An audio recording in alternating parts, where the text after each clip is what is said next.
Michael Fabricant's the Conservative MP for Lichfield, and I asked him if he'd be happy for HS2 to go ahead.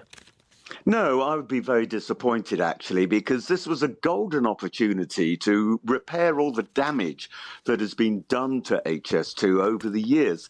Let me explain. The original plan would have been a lot cheaper, and it would have meant that people would be able to take city-to-city centre journeys, say from Manchester to Paris, far quicker than flying from Manchester to Paris. This hasn't happened. And why hasn't it happened?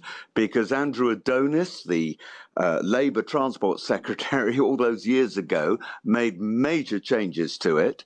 And these changes were adopted by David Cameron. And we now have the rather odd HS2 route that we have now, which is both expensive and mightily disconnected. It means you have to keep changing trains. Even in Birmingham, the main rail interchange station is Birmingham New Street, and yet they're going to be operating from a separate railway station. If you want to go from Birmingham down to Disneyland Paris with your children, you have to end up in Euston, and then with all your children and baggage and all the rest of it, go across the St Pancras. This is not the way to build a high-speed line. Now, quite a lot of it goes through your constituency, doesn't it? It does, and that's what's made me so interested in looking at it from an engineering point of view.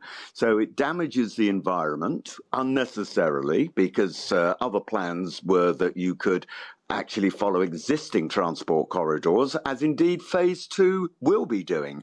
But Phase 1 is environmentally damaging, destroying over 100 ancient woodlands and other important scientific sites of great interest. This needn't happen. So in every respect, it's actually not good for the environment at all. If the Prime Minister is to deliver connectivity to the north and to invest in infrastructure, isn't there a very strong argument that this, which is so far advanced in its planning, should go ahead? There's a very simple principle in economics called the sunk cost fallacy. In other words, you don't put good money after bad. It's a bad design of high-speed railway. It's environmentally damaging.